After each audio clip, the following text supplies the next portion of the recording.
ದಶಾವತಾರದಿಂದ ಕಲಿಯಬಹುದಾದ ಸಂದೇಶಗಳನ್ನು ತಿಳಿಸ್ಕೊಡ್ತಾ ಇದೆ. ಮೊದಲನೇ ಅವತಾರ ಮತ್ಸ್ಯಾವತಾರ. ಈ ಅವತಾರದಿಂದ ಹೇಗೆ ನಮ್ಮ ಜೀವನದ ಸೂತ್ರ ಮಾಡ್ಕೋಬೇಕು ಅನ್ನೋದನ್ನು ನಾನು ಈಗಾಗಲೇ ಹೇಳಿದ್ದೀನಿ. ನಮ್ಮ ನೆಕ್ಸ್ಟ್ ಲೆಸನ್ ಕೂರ್ಮಾವತಾರ. ಆಮೆ ಬಗ್ಗೆ ಏನು ಹೇಳ್ತಾ ಇದ್ದೀನಿ ಅಂತ ಅಂದರೆ, ಒಂದು ಎಕ್ಸಾಂಪಲ್ ಹೇಳ್ತೀನಿ. ಒಂದಿನ ನೈಟು ಸುಮಾರು ಒಂದು 10 ಗಂಟೆ ಆಗಿತ್ತು. ನಾವು ಫ್ಯಾಮಿಲಿ ಎಲ್ಲ ಬೀಚ್ ಹತ್ರ ಹೋಗಿದ್ವಿ. ಅಲ್ಲಿ ಅರಬ್ಸ್ ಎಲ್ಲ ಇದ್ರು. ಯಾರು ಮಾತಾಡಬೇಡಿ, ಯಾರು ಗಲಾಟೆ ಮಾಡಬೇಡಿ ಅಂತ ಅಂದರು. ಎಲ್ಲ ಮೊಬೈಲ್ ಆಫ್ ಮಾಡ್ಕೊಳ್ಳಿ ಅಂದರು. ಸೊ ಹಾಗೆ ನಾವೆಲ್ಲ ಮೊಬೈಲ್ನ ಆಫ್ ಮಾಡಿದ್ವಿ. ಹಾಗೇ ಸಮುದ್ರದ ಕಡೆ ನೋಡ್ತಾ ಇದ್ರೆ ಏನೋ ಬರ್ತಾ ಇದೆ ಹೊರಗಡೆ. ಇನ್ನೂ ಗಮನಿಸಿ ನೋಡಿದ್ರೆ ಸಾವಿರಾರು ಆಮೆಗಳು. ಎಲ್ಲ ಆಮೆಗಳು ಪ್ರೆಗ್ನೆಂಟ್ ಆಮೆಗಳು ಆ ಬೀಚ್ಗೆ ಬಂದು ಅದರ ಹಿಂದೆ ಟೈಲಿಂದ ಬೋರ್ವೆಲ್ ಥರ ರೌಂಡಾಗಿ ಹೋಲ್ ಮಾಡುತ್ತೆ. ಆ ಹೋಲ್ನಲ್ಲಿ ಮೊಟ್ಟೆ ಇಡೋಕೆ ಶುರು ಮಾಡುತ್ತೆ. 1, 2, 3 ಟೇಬಲ್ ಟೆನ್ನಿಸ್ ಬಾಲ್ ಸೈಜ್ಗೆ ಆ ಮೊಟ್ಟೆಗಳು ಇರುತ್ತೆ. ಮೊಟ್ಟೆ ಇಟ್ಟು ಏನು ಮಾಡುತ್ತೆ ಆಮೆ ಅಂತಂದರೆ, ಅದನ್ನು ಮುಚ್ಚಿಬಿಡುತ್ತೆ.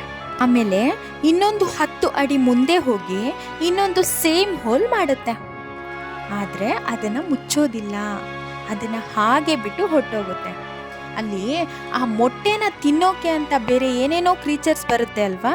ಸೊ ಅದನ್ನೆಲ್ಲ ಯಾಮಾರಿಸೋಕೆ ಈ ಥರದೊಂದು ಪ್ಲಾನ್ ಮಾಡುತ್ತೆ ಆಮೆ. ಇದು ಅಮ್ಮನ ಕತೆ.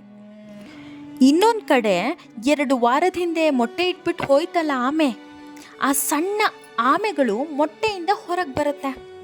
ಇಷ್ಟಿದೆ ಅದು ಪುಟಾಣಿ ಆಮೆ ಮರಿಗಳು. ಇದನ್ನು ನೆನಪಿಟ್ಕೊಳ್ಳಿ.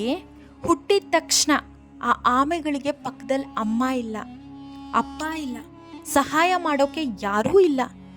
ಮೊದಲನೇ ದಿನದಿಂದ ಇಂಡಿಪೆಂಡೆಂಟ್ ಆಗಿರುತ್ತೆ. ಹಾಗೆ ಎಲ್ಲ ಕಡೆ ಸುತ್ತಾಡಿಕೊಂಡು ತನಗೆ ಒಂದು ಸಂಗಾತಿಯನ್ನು ಹುಡುಕೊಂಡು ಆ ಆಮೆಗಳೆಲ್ಲ ಮತ್ತೆ ಪ್ರೆಗ್ನೆಂಟ್ ಆಗಿ ವಾಪಸ್ ಇದೇ ಬೀಚಿಗೆ ಬರುತ್ತೆ.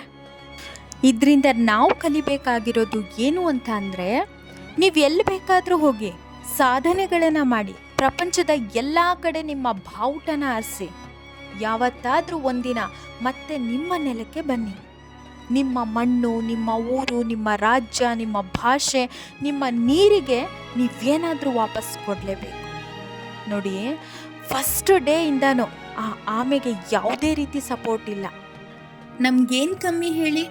ಲಾಲಿ ಹಾಡೋಕ್ಕೆ ಪಕ್ಕದಲ್ಲಿ ಅಮ್ಮ ಇದ್ಲು, ಸಿಲೆಬಸ್ ಹೇಳ್ಕೊಡೋಕ್ಕೆ ಟೀಚರ್ ಇದ್ದಾರೆ, ತಾತ ಅಜ್ಜಿ ಒಳ್ಳೊಳ್ಳೆ ನೀತಿ ಕಥೆಗಳನ್ನು ಹೇಳ್ತಾ ಇದ್ರು. ಇಷ್ಟೊಂದು ಸಪೋರ್ಟ್ ಇರಬೇಕಾದ್ರೆ ಮನುಷ್ಯ ಯಾಕಿಷ್ಟು ಕೊರಗ್ತಾನೆ ಅಲ್ವಾ? ಆ ಆಮೆನ ನೋಡಿ ನಾವು ಕಲಿಬೇಕು. ನಾವು ಏನೇ ಸಾಧನೆ ಮಾಡಿದ್ರು ವಾಪಸ್ ನಮ್ಮ ಊರಿಗೆ ಹೋಗಿ ಏನಾದರೂ ಒಂದು ಕೊಡುಗೆ ಕೊಡಬೇಕು ಅಲ್ವಾ? ಎಷ್ಟು ಚೆನ್ನಾಗಿದೆ ಮೆಸೇಜ್. ಇದಿಷ್ಟು ಕೂರ್ಮಾವತಾರದಿಂದ ಕಲಿಯಬಹುದಾದ ಒಂದು ಸಂದೇಶ. ನಮ್ಮ ನೆಕ್ಸ್ಟ್ ಅವತಾರದ ಬಗ್ಗೆ ನೆಕ್ಸ್ಟ್ ಲೆಸನ್ನ ನೆಕ್ಸ್ಟ್ ವಿಡಿಯೋದಲ್ಲಿ ಹೇಳ್ತೀನಿ. ಹರಿ ಓಂ ತತ್ಸತ್.